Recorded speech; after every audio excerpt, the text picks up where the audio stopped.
Eu tenho pregado no livro de Gênesis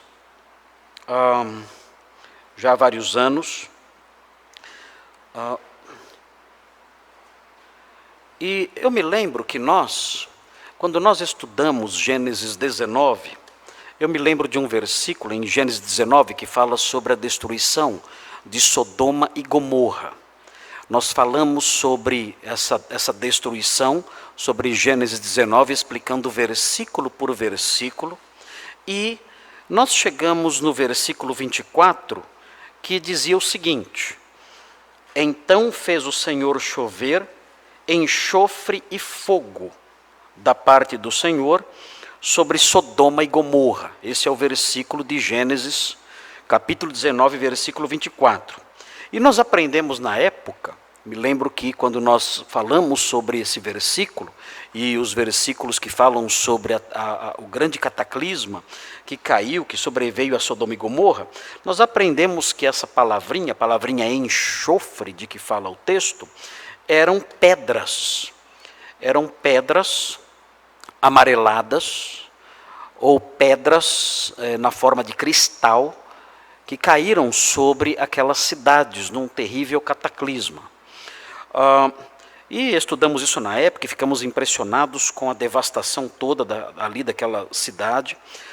E o que me chamou a atenção recentemente é que, comprovando o relato bíblico, e eu gostaria de passar isso para os irmãos, para que os irmãos vejam como a palavra de Deus, ainda que os céticos se levantem sempre dizendo que essas coisas são lendas, essas coisas são mentiras que as pessoas inventaram no passado e que nós, ingenuamente, como crentes que somos ingênuos, somos tolos, somos ignorantes, e então nós damos crédito a essas bobagens todas, mas são apenas invenções, a Bíblia tem apenas fábulas, e nós olhamos para isso e acreditamos nisso como se fosse história, e riem de nós, e zombam de nós, e nós então seguimos em frente debaixo dessas risadas. Mas o que eu quero chamar a atenção dos irmãos é que saiu neste mês, no dia 20 de setembro, dia 20 deste mês agora, dia 20 de setembro deste ano, saiu um artigo de uma revista chamada, um periódico chamado Scientific Reports. É um periódico bastante conceituado, e esse periódico publicou um artigo de 64 páginas, é um artigo vasto, muito bem fundamentado, escrito por 21 cientistas e estudiosos. Saiu agora. Os irmãos têm acesso a esse artigo, é só procurar aí o site da Scientific Reports. E esse artigo é resultado de 15 anos de escavações e pesquisas. E depois de 15 anos que esses cientistas todos trabalharam num sítio arqueológico junto ao Mar Morto, na região nordeste do Mar Morto, eles chegaram às seguintes conclusões, aqui segundo o artigo.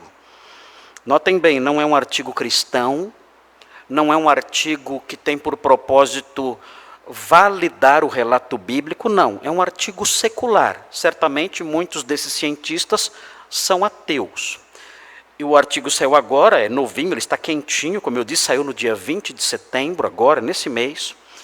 Um artigo vasto, como eu disse, 64 páginas. E esse artigo fala de um sítio arqueológico ali junto ao Mar Morto, como eu mencionei, que está situado, um sítio arqueológico que faz escavações numa cidade chamada Tel El Amã. Essa cidade, desde 2013, é reconhecida por alguns estudiosos como sendo a antiga Sodoma, essa cidade de Tel El Amã. Em 2013, um estudioso bíblico escreveu um livro dizendo, olha, Tel El Amã é, na verdade, a cidade bíblica de Sodoma. O texto do artigo, desse vasto artigo, diz que em 1651 a.C., segundo a análise do solo dos metais todos ali presentes, de outros achados arqueológicos, ali naquele lugar, naquele sítio arqueológico.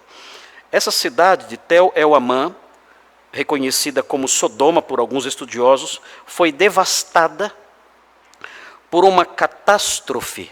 E notem bem, uma catástrofe comparável à explosão de 1000 bombas atômicas semelhantes à que foi lançada sobre Hiroshima.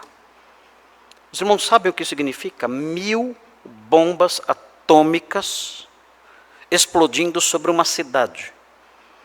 Eles fizeram uma análise de tudo que encontraram ali e chegaram à conclusão que aquela cidade foi devastada por uma tragédia, por um cataclisma dessas proporções. Nenhum vulcão seria capaz de fazer isso. Nenhuma batalha, por mais trágica que tenha sido, seria capaz de fazer aquilo. Nenhum terremoto, nenhum vendaval, nenhum furacão, nada poderia causar aquilo que eles viram e que têm visto e que têm descoberto nesse sítio arqueológico. A explicação que eles conseguiram dar para o tamanho da devastação e do cataclisma que veio sobre aquela cidade é a seguinte: muito provavelmente, isso eles imaginando o que pode ter acontecido, na cabeça deles a única explicação plausível. A única explicação é a seguinte, que um asteroide, notem a explicação, eles disseram, só pode ser isso. Um asteroide veio na direção da cidade a uma velocidade de 61 mil quilômetros por hora. Esse asteroide explodiu no ar a 4 quilômetros do chão. Ok? Essa é a explicação deles. A 4 mil metros de altura, esse asteroide explodiu. E houve então uma chuva de pedras sobre a cidade, além de fogo, e essa explosão causando uma pressão simplesmente inimaginável. Eles dizem o seguinte: quem olhasse para o céu naquele instante ficaria imediatamente cego. A temperatura do ar chegou a 2.000 graus centígrados. Eles avaliaram isso a partir dos metais encontrados na cidade, derretendo metais e cerâmica. A cidade se transformou numa gigantesca massa incandescente. O palácio da cidade, que era a construção mais robusta, ainda estão lá ainda os alicerces do palácio, se desintegrou na explosão. Desapareceram milhões de tijolos de barro, evaporaram com essa explosão do palácio, que era a construção mais forte que havia ali naquele sítio. A explosão, o choque da explosão, atingiu 1.200 quilômetros por hora, o choque da explosão, a pressão, devastando construções e desintegrando 8.000 habitantes da cidade. Eles não conseguem entender o tamanho dessa devastação. É algo que não se vê, é algo aterrador o que aconteceu ali. Notem, pedaços de ossos foram encontrados por toda parte, revelando que os corpos das pessoas foram fragmentados. Os restos humanos encontrados, há muitos restos humanos, eu peguei aqui um exemplo, envolvem 2 esqueletos encontrados próximos um do outro, na região do palácio. Desses esqueletos, restaram o pedaço de uma pelvis, o fragmento de um braço, um crânio sem mandíbula e com metade do lado direito esmagado, outro crânio somente com a dentição superior e metade do lado direito, e 3 fragmentos de costela. Essas pessoas explodiram. Foi o que aconteceu com elas. Essas pessoas explodiram. Deus explodiu os homens de Sodoma. A evidência forense sugere que esses corpos foram decapitados, desmembrados e desarticulados. Os demais ossos, segundo a pesquisa, foram moídos em pequenos pedaços e misturados com o pó dos tijolos pulverizados. Viraram fumaça. Quando nós lemos o relato bíblico, nós não temos esses detalhes. Mas esses homens, eles foram pulverizados. Foi também encontrado um esqueleto em que a pessoa está com as mãos levantadas, protegendo a cabeça. Os diversos restos mortais encontrados mostram que as pessoas foram incineradas. Algumas foram decapitadas e desmembradas. Muitos ossos foram moídos em pedaços pequenos. Esses ossos foram espalhados por alguns metros ao redor. Outros ossos foram desintegrados. A pesquisa conclui que essas pessoas foram pegas de surpresa, enquanto estavam envolvidas em suas atividades diárias normais. Isso sobreveio. E elas foram simplesmente incineradas e pulverizadas numa explosão que nós não conseguimos imaginar. Nunca na história da humanidade uma explosão como essa aconteceu. A catástrofe tornou toda a região ao redor infértil por um período abrangente de 300 a 600 anos. A região era fértil, nós aprendemos isso. Quando Ló olhou para as campinas do Jordão, ele viu que a região era fértil, ele se dirigiu para lá e escolheu aquela região e foi morar em Sodoma. Nós aprendemos isso quando estudamos Gênesis nos capítulos anteriores. Os cientistas debatem se Tel El-Amã teria sido a cidade bíblica de Sodoma, dada a semelhança da catástrofe e a localização geográfica do cataclisma. Eles reconhecem que é inevitável lembrar do relato bíblico em face dessas descobertas. Tudo indica que o que descobriram agora, nesse mês, foram descobrindo ao longo de 15 anos e publicaram a pesquisa neste mês, no dia 20 agora. Tudo aponta para a realidade de que aquele lugar, aquele sítio arqueológico, era realmente a cidade de Sodoma. E vejam o tamanho da tragédia que recaiu sobre aquela cidade. Então, queridos, quando a Bíblia diz alguma coisa, por mais incrível que possa parecer, a comprovação histórica disso é só uma questão de tempo. Nós temos aqui uma evidência clara de que aquilo que aconteceu e que a Bíblia relata ali em Gênesis 19, aquilo que aconteceu com Sodoma, realmente é algo que se encaixa nas possibilidades históricas segundo as descobertas arqueológicas. Não estamos pregando aqui, nesse púlpito, não estamos falando de mitologia. Não estamos falando de historietas, de fábulas, de invenções. Quando a Bíblia diz que desceu fogo do céu e consumiu aquela cidade, pulverizou aqueles homens e devastou tudo, não ficou um sobrevivente, ninguém, impossível, nada, tudo foi devastado. Quando falamos sobre isso, não estamos falando de historietas. Estamos falando de realidades que a ciência, com o tempo, comprova, como temos aqui. Como eu disse, essas descobertas são recentes. O artigo, como eu disse, foi publicado agora, comprovando, olha, aquilo que aconteceu com Sodoma não pode mais ser considerado uma fábula. Existe viabilidade histórica que mostra que um cataclisma daquelas proporções é sim possível. E é bem provável que estejamos diante, aqui, os cientistas olhando aquilo, dizendo, é bem provável que estejamos diante aqui da cidade de Sodoma ou do que restou dela. Isso robustece a nossa confiança, é claro. Isso mostra que a palavra de Deus é história e não apenas invenções, mas isso deve impingir em nós, engendrar em nós outras realidades também. Nós vemos nessas coisas que eu mencionei aqui para vocês, nós vemos a dimensão da ira de Deus contra o pecado. É algo aterrador. Quando nós falamos da ira de Deus contra o pecado, nós não podemos pensar num velhinho sentado num trono celestial, ali fazendo cara feia. Não podemos pensar nisso. Quando falamos da ira de Deus contra o pecado, nós não podemos imaginar alguém ali com raiva querendo dar chicotadas em nós. Não.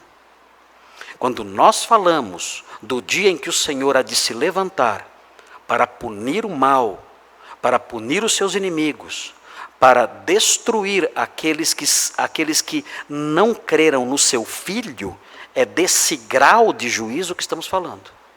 Aqueles homens de Sodoma jamais imaginaram o tamanho da desgraça que estava prestes a cair sobre eles. E os homens da nossa geração são semelhantes. Os homens da nossa geração não imaginam o tamanho da destruição que há de cair sobre eles um dia. Não imaginam isso.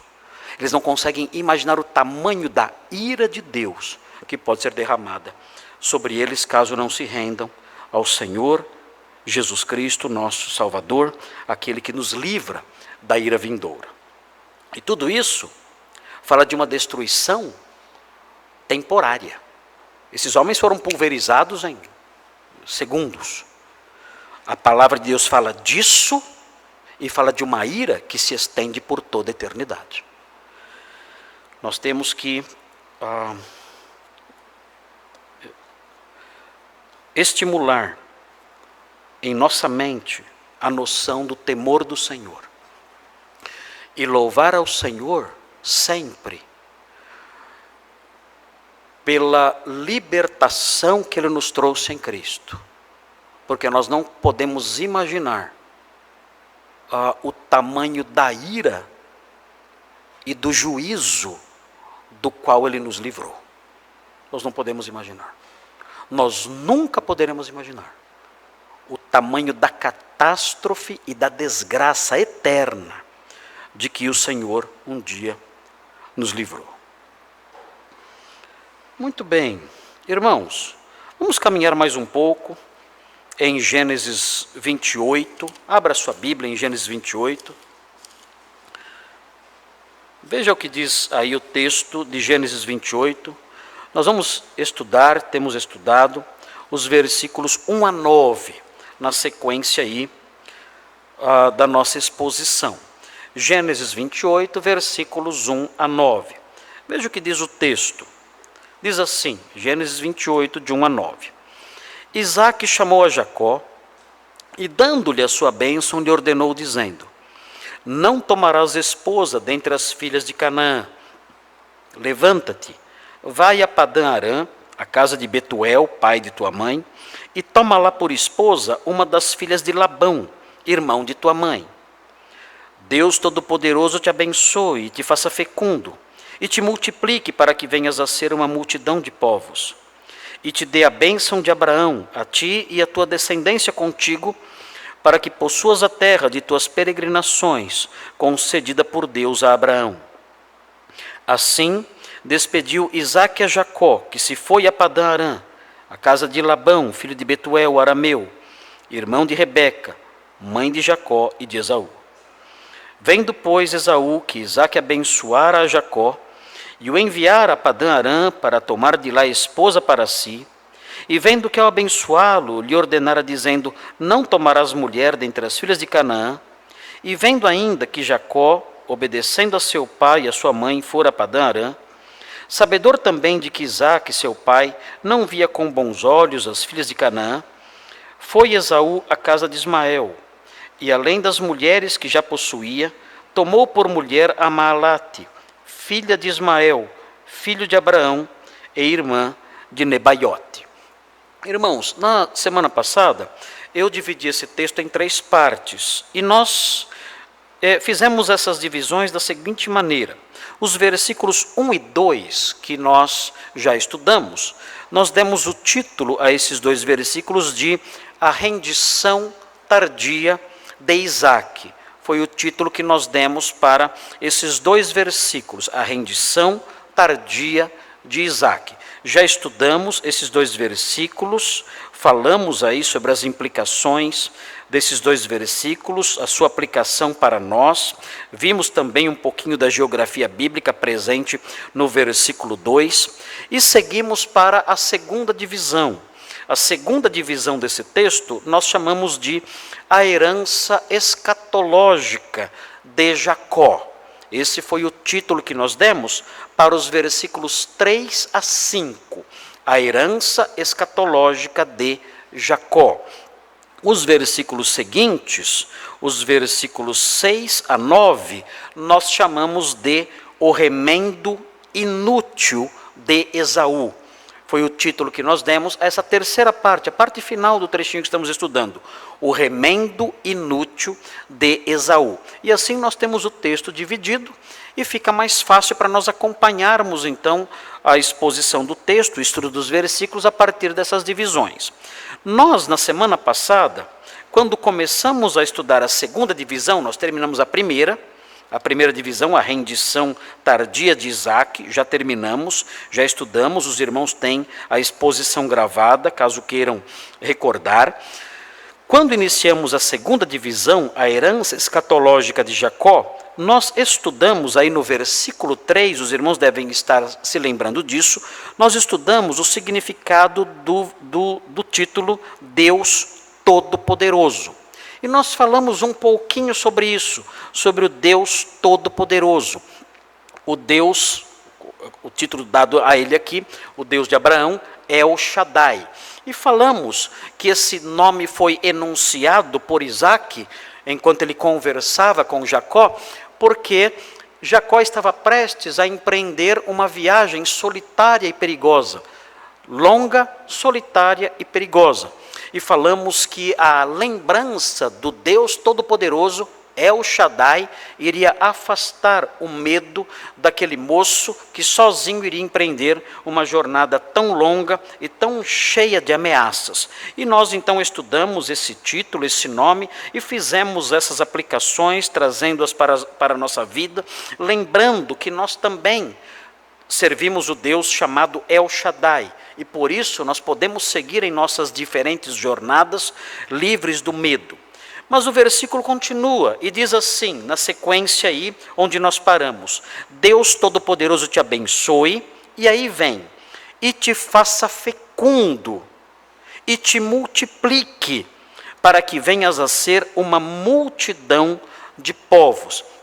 Essa bênção é a bênção de Abraão, já foi enunciada já por Deus a Abraão, dizendo que Deus faria dele uma grande nação. E agora nós vemos Jacó abençoando seu filho, Isaac abençoando seu filho Jacó com essa mesma bênção. Quando nós olhamos para o capítulo 35, nós percebemos que o próprio Senhor abençoou Jacó com essa bênção. Vejam o capítulo 35, no versículo 11, a bênção de multiplicar-se e ser fecundo, multiplicar-se e tornar-se um grande povo. Veja aí o capítulo 35, versículo 11. É Deus falando com Jacó. Diz assim: disse-lhe mais, eu sou o Deus Todo-Poderoso. Há aqui um forte eco do versículo que estamos estudando. Ele diz, se fecundo. É Deus falando isso. É Deus como que repetindo a bênção de Isaac, pronunciada em favor de Jacó. Se fecundo e multiplica-te. Uma nação e multidão de nações sairão de ti, e reis procederão de ti. O que está acontecendo? Deus está dando agora, mais uma vez, sequência à bênção de Abraão. A bênção de Abraão está caminhando pelas gerações. Agora nós vemos que ela chega a Jacó. O Isaac, pai de Jacó, ele enuncia essa bênção, o Senhor a confirma no capítulo 35, mostrando que a bênção dada a Abraão no capítulo 12, no capítulo 15, essa bênção está caminhando, ela está seguindo em frente. Isso é muito importante. É importante a fecundidade desses homens. É importante que eles originem uma nação. É importante que eles originem um povo. Por quê? Porque desse povo, o povo de Israel, como será chamado no futuro, o povo de Israel aqui, da perspectiva bíblica, que surgirá no futuro da perspectiva bíblica, é desse povo que surgirá o Salvador. Então é muito importante, nós não estamos apenas estudando história bíblica, não estamos apenas aprendendo o modo como as coisas aconteceram no passado, não.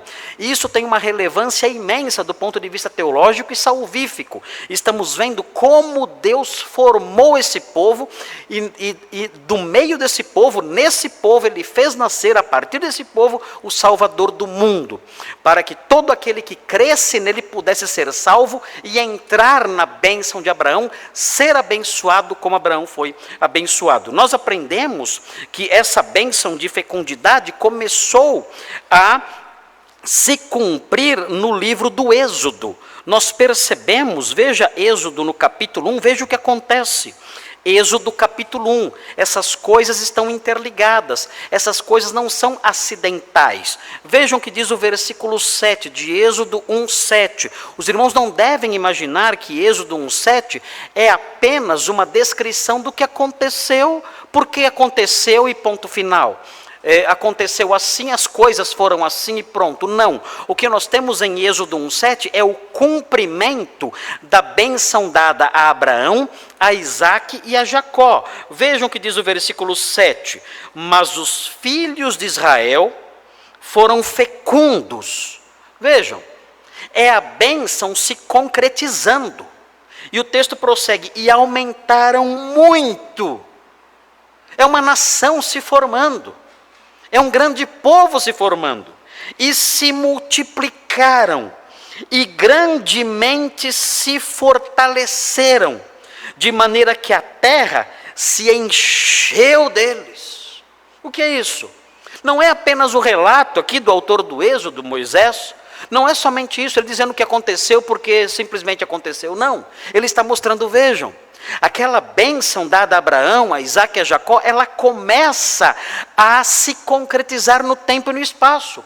Aliás, foi esse crescimento que assustou os governantes egípcios, que fez com que os egípcios ficassem desesperados, dizendo, há um povo muito grande e muito forte aqui ao nosso lado. Esse povo vai tomar conta de tudo. Nós perderemos o nosso país, perderemos o nosso império. Esse povo está se tornando tão forte, tão grande, que chegará um momento em que nós não poderemos mais subjugá-los. E é então que começa o terrível tempo de escravidão no Egito. Os irmãos sabem a história posterior que vem aí, o êxodo sob a liderança de Moisés. Mas isso aconteceu porque há uma conexão entre isso e as promessas.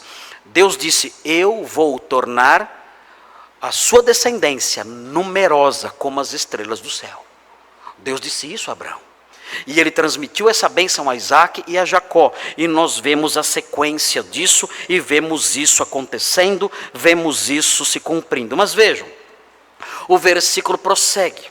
E o versículo diz assim, na sequência nós chegamos no versículo 4, o texto prossegue e chegamos no versículo 4. E é nesse ponto que nós temos que ter atenção redobrada. Observem, o texto diz, e te dê a bênção de Abraão, ok? A bênção de Abraão envolvia a fecundidade, um número grande de descendentes, vemos que isso se cumpriu já nos dias do Êxodo, e o texto prossegue, a ti e a tua descendência contigo, ok? Tudo isso caminhando bem, para que possuas a terra de tuas peregrinações, concedida por Deus a Abraão.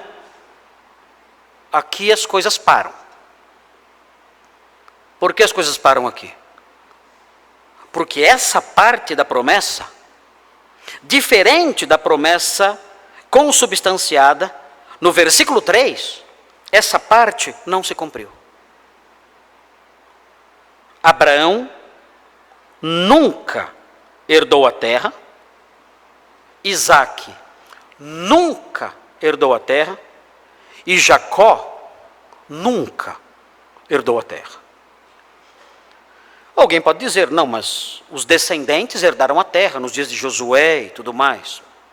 Ok, podemos até conversar sobre isso. E há discussões acerca disso, alguns dizendo eles herdaram, outros dizendo não, eles não herdaram tudo.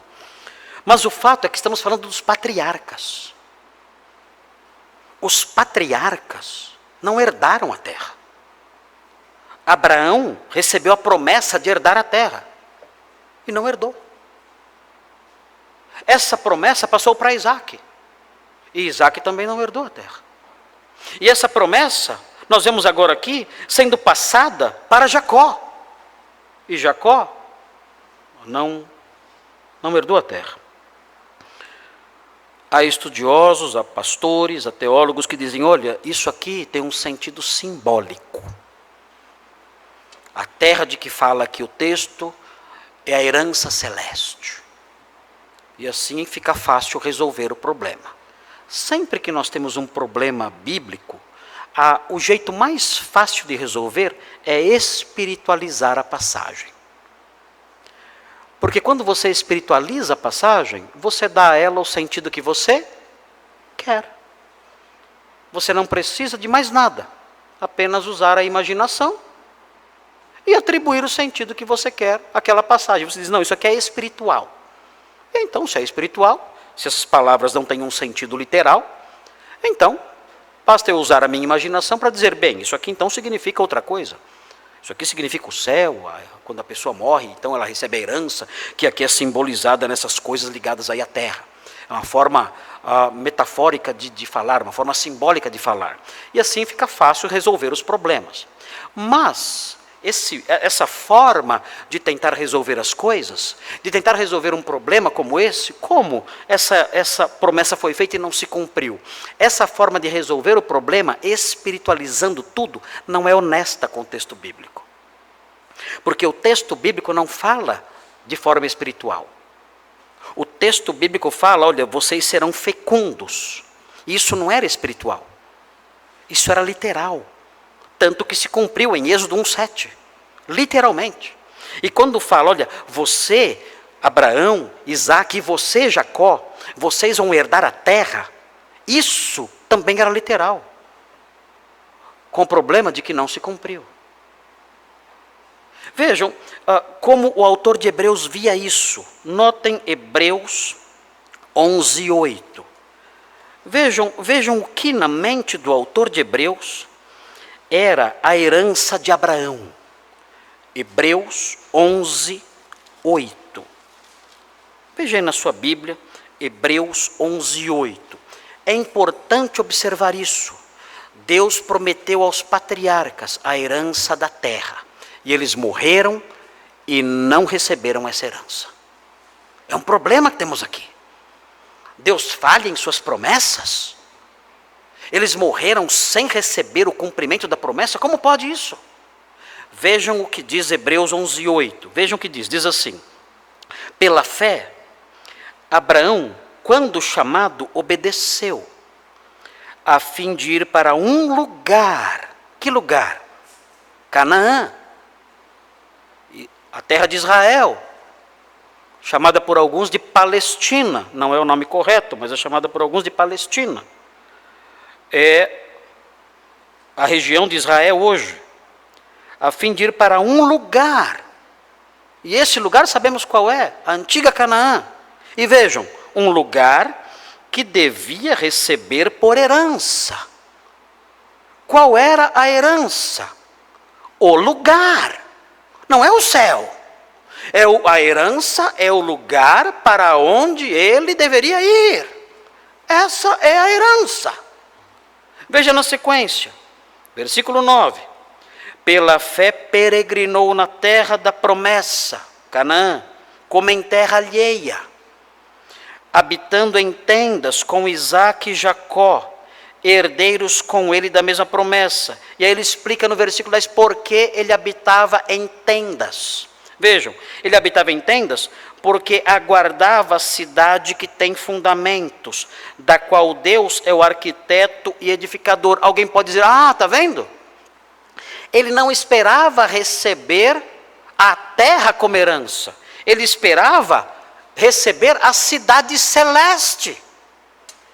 Ele peregrinava esperando a morte. E peregrinando esperando a morte, ele sonhava em chegar na cidade celeste. O problema dessa interpretação é que ela desconsidera o que o texto realmente está falando. Olhe o texto novamente. Veja o versículo 10. Veja o verbo. Porque aguardava. E o que significa o verbo aguardar? Qual é o significado do verbo aguardar presente aqui nesse texto? Aguardar significa permanecer num lugar à espera de algo. Isso é aguardar. Não é ir até um lugar. É permanecer num lugar à espera de algo. O que então Abraão fazia? Ele peregrinava em tendas, aguardando a chegada de uma cidade. Ele não estava esperando morrer para ir para aquela cidade. Não. Nós não podemos espiritualizar o texto dessa forma. O texto não está falando disso. Ele peregrinava e morava em tendas, em casas provisórias, desmontáveis. Ele morava em casas portáteis, porque ele aguardava a chegada de uma cidade. Ele esperava que uma cidade viesse, descesse. O texto fala, uma cidade que tem fundamentos, diferente das tendas. As tendas não tinham fundamentos. Quando o texto fala uma cidade que tem fundamentos, é uma cidade que não passa, uma cidade permanente, uma cidade fixa, que não muda de um lugar para o outro. Ele aguardava a chegada dessa cidade. Ele pensava o seguinte: eu vou herdar essa terra. Essa terra Deus me prometeu, este lugar onde eu estou pisando com os meus pés, essa é a minha herança. Mas eu não aguardo somente desfrutar dessa terra. Eu aguardo desfrutar da herança dessa terra numa cidade que eu estou esperando. Uma cidade que eu espero descer do céu um dia. Uma cidade que não tem, uma cidade que não é como as tendas, é uma cidade que tem fundamentos e que vai se fixar aqui um dia. Quando nós olhamos para Apocalipse no capítulo 21, nós temos uma noção do que Abraão aguardava. Vejam, Apocalipse capítulo 21, versículo 2, prestem atenção nisso. Vejam Apocalipse 21, 2, para vocês entenderem o que Abraão aguardava. Abraão, ele peregrinava pela terra. Ele pisava na terra da promessa sabendo, essa terra eu vou herdar um dia.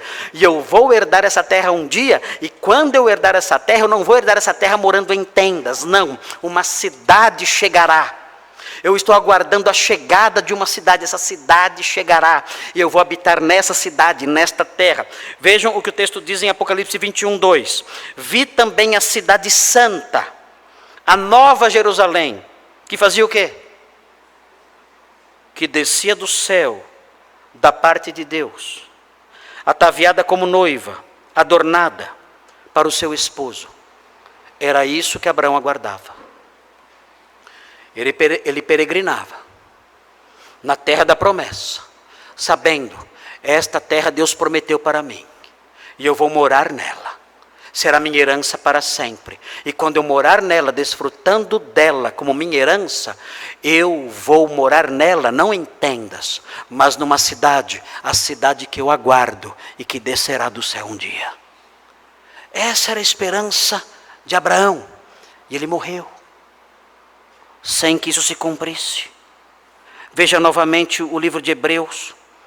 Volte para o capítulo 11 de Hebreus, e veja o que diz o texto. Voltando para Hebreus, veja o que diz o versículo 13. 11, 13. Todos estes morreram na fé, sem ter obtido as promessas. E agora? Ele peregrinava, Abraão peregrinava na terra, esperando possuí-la e aguardando a chegada da cidade, para habitar ali, fixamente para sempre. E ele morreu, sem ter obtido a realização disso. O texto prossegue, vendo-as, porém, de longe, e saudando-as, e confessando que eram estrangeiros e peregrinos sobre a terra. Mas notem, morreram sem ter obtido as promessas. Isso é verdade no que diz respeito a Abraão. Isso é verdade no que diz respeito a Isaac. Isso é verdade no que diz respeito a Jacó. O que aconteceu? Morreram. E a promessa não se cumpriu. É espiritual. Não é. o texto fala de um lugar para onde ele ia. E esse lugar era a sua herança. Nós vemos o relato de Estevão em Atos 7. Em Atos 7, Estevão reconhece a mesma realidade. Vejam que diz Atos 7, versículo 4. Atos 7, 4. Notem bem, é importante os irmãos saberem disso, porque isso tem a ver com o nosso futuro, a nossa realidade também. Vejam o que diz Atos 7, 4. Estevão está diante do Sinédrio e está expondo a história de Israel. E ele diz: então saiu da terra dos caldeus. Ele está falando da história de Abraão, que nós já estudamos. Então Abraão saiu da terra dos caldeus e foi habitar em Harã. E dali, com a morte de seu pai, Deus o trouxe para esta terra que vós agora habitais. Nela não lhe deu herança, nem sequer o espaço de um pé. Mas ele prometeu que daria. Estevão diz, ele não recebeu nem o espaço de um pé nessa terra como herança. O que aconteceu com essa promessa? O que aconteceu com a promessa dada a Abraão e a Isaac e a Jacó? A promessa de que eles possuiriam a terra de suas peregrinações. Eles morreram sem que isso se cumprisse. Abraão habitando em tendas, aguardando a cidade celeste de Apocalipse 21, e nada aconteceu. Eles morreram sem que a promessa se cumprisse. Como nós podemos olhar para isso? De que forma nós podemos interpretar isso? De que forma nós podemos olhar para essas coisas e manter a integridade de Deus? Nós sabemos que Deus é íntegro no cumprimento da sua palavra. O versículo 3 se cumpriu literalmente. Ele multiplicou aquela nação. Os egípcios ficaram até assustados com tamanha multiplicação. Por que a segunda parte não aconteceu? Será que Deus falhou em suas promessas? Será que Abraão morreu frustrado, dizendo, eu esperei tanto e Deus não cumpriu o prometido. Eu estou morrendo sem ter possuído a herança da terra que ele me prometeu. Será que Isaac morreu assim? Será que Jacó morreu assim? Será que nós podemos dizer que Deus é parcial no cumprimento de suas promessas? Será que um texto como esse mostra que Deus não é confiável em suas palavras? Quando nós olhamos, os irmãos sabem, os irmãos são crentes, os irmãos sabem que essas coisas, essas hipóteses são inaceitáveis. Deus é fiel e Deus cumpre as suas promessas. E nós não precisamos espiritualizar os textos. Nós não precisamos mudar o sentido das palavras para fazer com que as coisas se encaixem e tudo dê certinho e livremos, entre aspas, livremos a cara de Deus. Não precisamos fazer isso, não. Basta conhecermos a palavra de Deus para aprendermos o que vai acontecer. Nós aprendemos, na palavra de Deus aprendemos que um dia, esses homens entrarão de posse dessa terra prometida e habitarão com o Senhor nessa terra. De onde nós tiramos isso? Como nós podemos aprender isso? Quais são as evidências disso na palavra de Deus? Se os irmãos olharem, é importante que prestem atenção nisso. Se os irmãos olharem o capítulo 25 de Mateus, vejam o que diz esse capítulo. Mateus 25, prestem atenção nos detalhes desse trecho. Mateus 25. O texto diz assim no versículo 31. Mateus 25, 31. Vejam o que diz.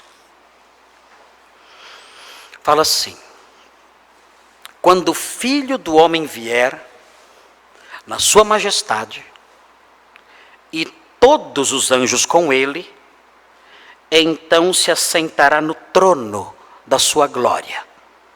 Observem esse versículo e vejam onde está situado o trono da sua glória.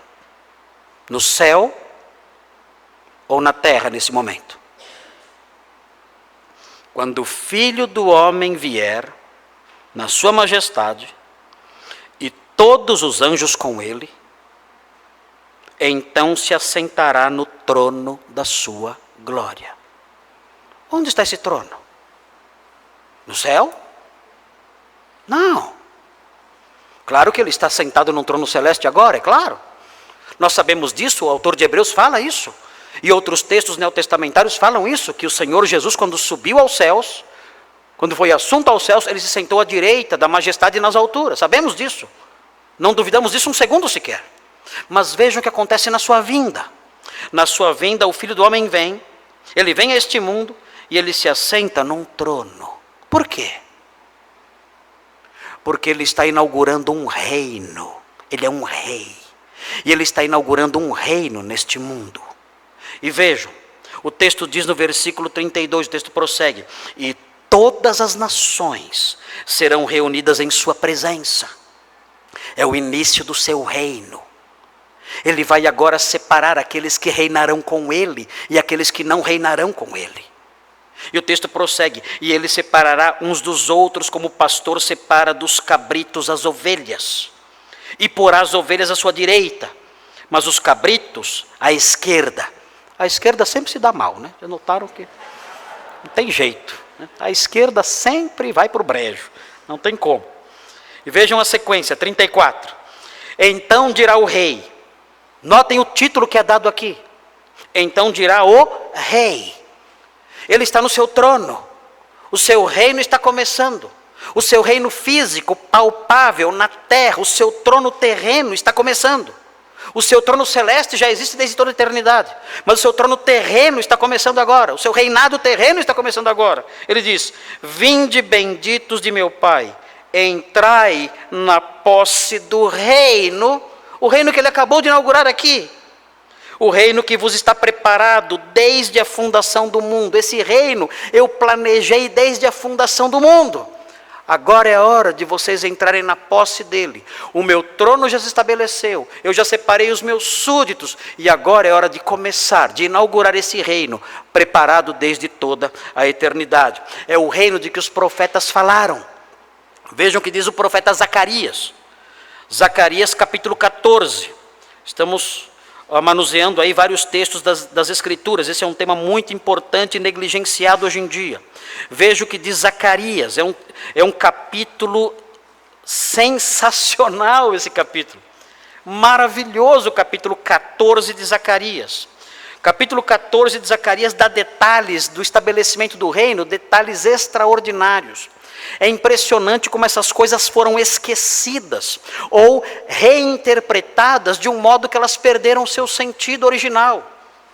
As pessoas, os teólogos da modernidade, muitos deles, não todos é verdade, mas têm dado essas profecias todas um sentido que jamais foi pretendido pelo autor, jamais.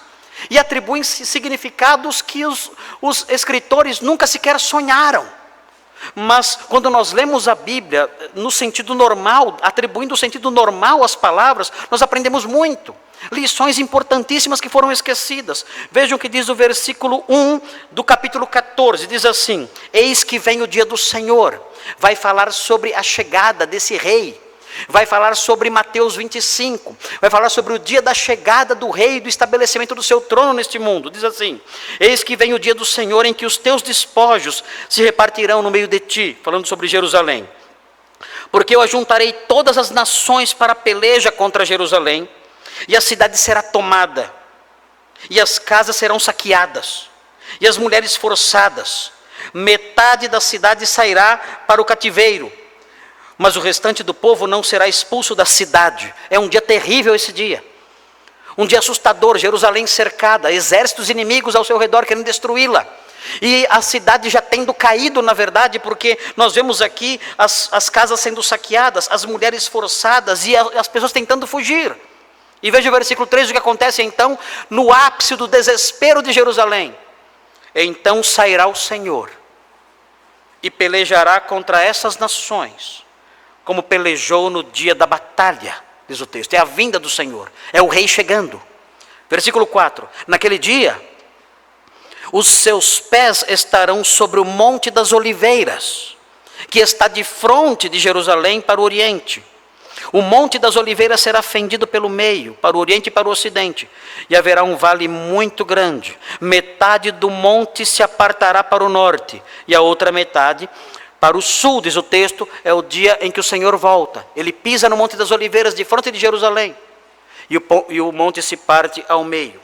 E o texto prossegue explicando o que vai acontecer. O texto dá detalhes até do clima naquele dia, no versículo 6. Acontecerá naquele dia que não haverá luz, mas frio e gelo. Será um dia singular, conhecido do Senhor. Não será nem dia nem noite, mas haverá luz à tarde. Nada disso é espiritualizado, deve ser espiritualizado. São detalhes literais. Nós não podemos dar a isso um significado simbólico. Ele está dando detalhes literais daquele dia. Nós sabemos até como será o clima quando o Senhor voltar. Vejam o que diz o versículo 9, então. É a conclusão disso tudo. O Senhor será rei. Naquele dia o Senhor será rei sobre toda a terra. Naquele dia, um só será o Senhor. E um só será o seu nome. É o reino estabelecido. É Mateus 25 se concretizando aqui. E vejam também o que diz o versículo 16.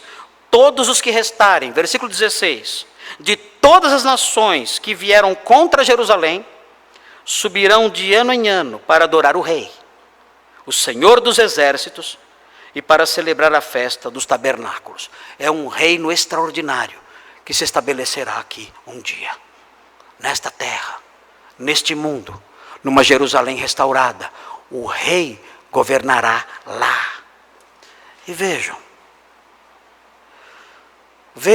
o que o Evangelho diz acerca disso no texto de Lucas. No texto de Lucas existe um detalhe importante, que vai nos ajudar a conectar isso com o texto de Gênesis 28. Vejam o que diz Lucas 13.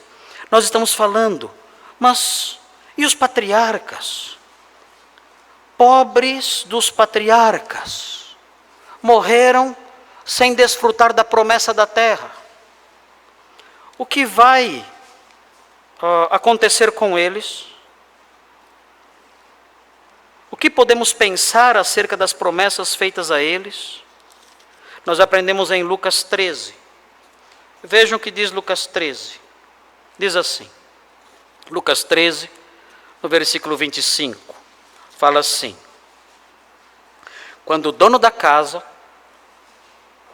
se tiver levantado e fechado a porta, e vós do lado de fora começardes a bater, dizendo: Senhor, abre-nos a porta, ele vos responderá: não sei de onde sois.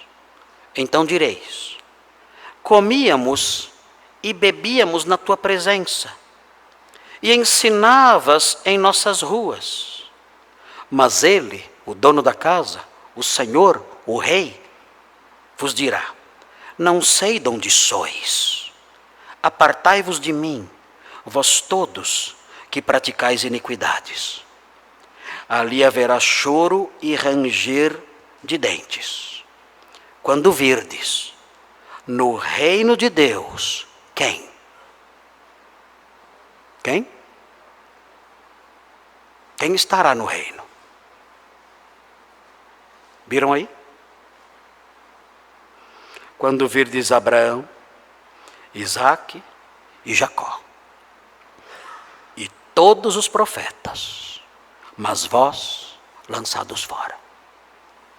E então aqui nós encontramos o momento em que a promessa de Gênesis 12, Gênesis 15, Gênesis 28, a promessa dada aos patriarcas, se cumpre. Vocês vão herdar essa terra um dia. Abraão, um dia você herdará esta terra, a terra prometida, a terra onde você está pisando, eu vou dar lá a você.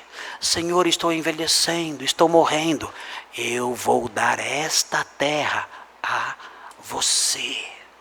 Isaque, eu vou dar essa terra a você. Você vai herdar essa terra. Você viverá aqui para sempre. É a sua herança. Senhor, o tempo está passando.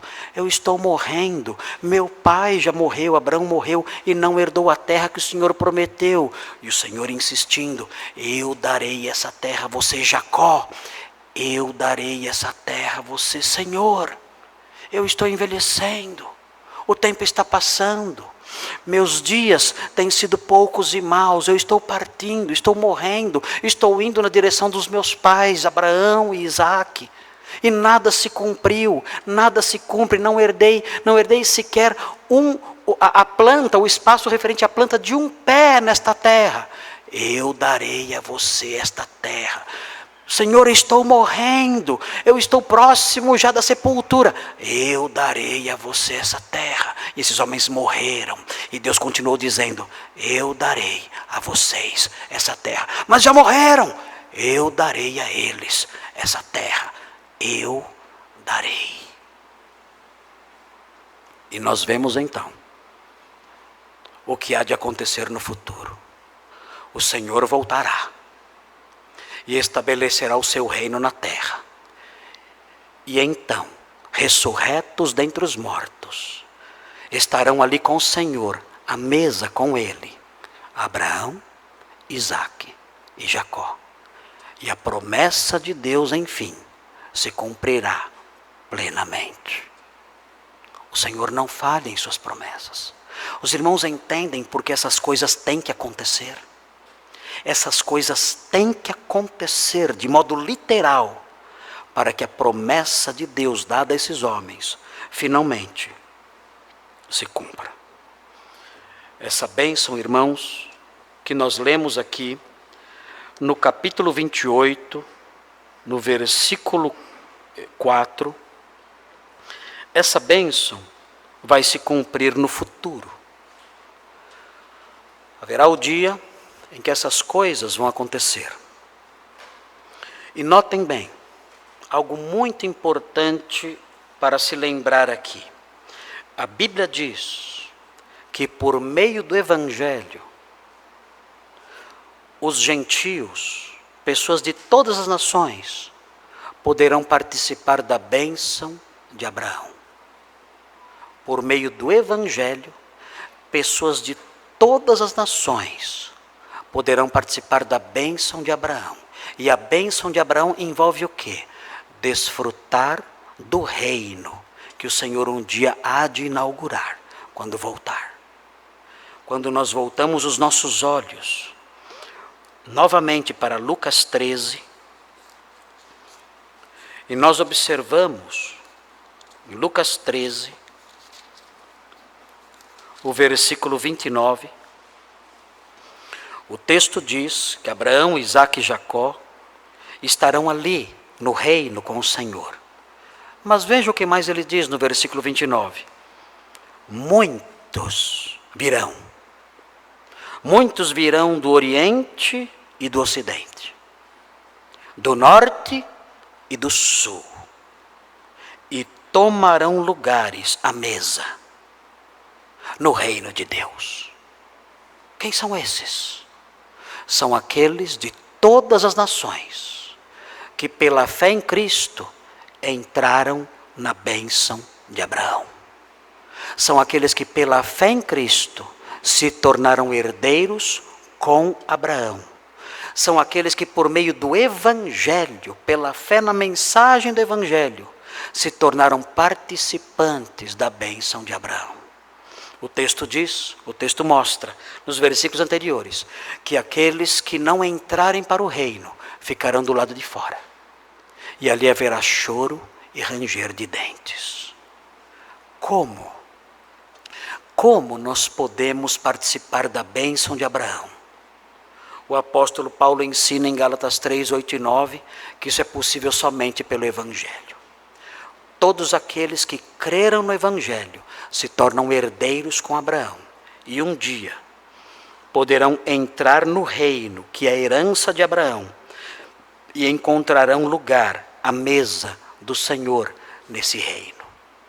É importante, irmãos, Em face dessas coisas, é importante que todos aqui avaliem, reflitam sobre a sua relação com o Filho de Deus.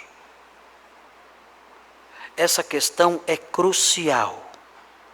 Qual é o seu grau de sujeição ao Filho de Deus? Você já o recebeu como seu Salvador pela fé? Se você já o recebeu como seu Salvador pela fé, você é um herdeiro com Abraão. E assim como Abraão estará no reino, ali à mesa com o Senhor, você também estará um dia, porque receberá a herança de Abraão por meio do Evangelho, como ensina Paulo. Mas se você rejeita o Evangelho, se você não recebe o Senhor Jesus Cristo como o seu Redentor, como o seu Salvador, se você insiste em recusar a oferta de salvação que Ele oferece hoje, se você continua perdido nos seus pensamentos vãos, rejeitando essas coisas como uma mera religiosidade sem sentido, a Bíblia diz que você ficará do lado de fora. Você não entrará no reino. Permanecerá do lado de fora, não herdará a bênção de Abraão, o reino, não estará com os patriarcas e com as multidões que o Senhor trará de todos os cantos da terra para habitar ali com o seu reino, não estará com essas pessoas, pelo contrário, ficará do lado de fora, onde haverá choro e ranger de dentes por toda a eternidade. Isso é terrível. Quando olhamos para Gênesis 28, e observamos o versículo 4, nós nos lembramos dessas bênçãos. Olhamos para essas bênçãos, parecem coisas antigas, coisas que ficaram para trás, coisas que caíram no esquecimento e que não têm relevância nenhuma para nós. Mas não, o ensino geral da Bíblia mostra que essa bênção de Abraão é uma bênção relacionada ao futuro. Que essa bênção de Abraão, nós podemos desfrutar dela pela fé em Cristo. E aqueles que rejeitam a fé em Cristo, não poderão um dia herdar a terra. Não poderão um dia entrar no reino de Deus. Não poderão um dia estar com o Senhor, mas sim fora, onde haverá infelicidade, dor e tristeza eternas. Irmãos, na próxima semana, nós vamos olhar para a parte final desse texto, que fala sobre o remendo inútil de Esaú. O texto prossegue, o texto fala que Isaac despediu a Jacó, que se foi para Padã Arã, é uma região onde havia a cidade de Arã, foi para a casa de Labão, filho de Betuel, o arameu, irmão de Rebeca, ele foi para a casa do tio dele, ali, a mãe de Jacó e de Esaú. Labão era tio de Jacó, ele foi para lá e ali ele vai constituir família. O versículo 6 até o 9 vão falar sobre o outro personagem da história, Esaú. Esaú vai dominar os versículos 6 a 9 e nós vamos então estudar o remendo inútil de Esaú. Ele tentou fazer alguma coisa para tentar equilibrar os seus erros. E nós vamos ver o que ele fez e se isso redundou em algum impacto positivo para a sua vida. Vamos orar ao nosso Deus. Senhor Deus, obrigado por esse texto, obrigado por essa bênção, a bênção de Abraão, obrigado porque, ainda que ela não tenha se concretizado na história, nós sabemos que um dia Abraão herdará a terra, juntamente com Isaac, Jacó e todos os patriarcas. Obrigado porque todos aqueles que creem em Cristo herdam as mesmas bênçãos e um dia poderão desfrutar do seu reino. Obrigado por essas coisas, por essa esperança maravilhosa, pelas coisas que nos aguardam no futuro, e porque essas coisas foram prometidas há milênios atrás, mas nós podemos confiar no cumprimento delas, porque o Senhor é fiel e a sua palavra não falha. Nós agradecemos por isso e pedimos que o Senhor abençoe todos os que ouvem essas palavras, para que creiam no Filho de Deus e, crendo no Evangelho, possam entrar para a herança prometida aos antigos, por meio da fé em Jesus. Em nome dele é que oramos. Amém.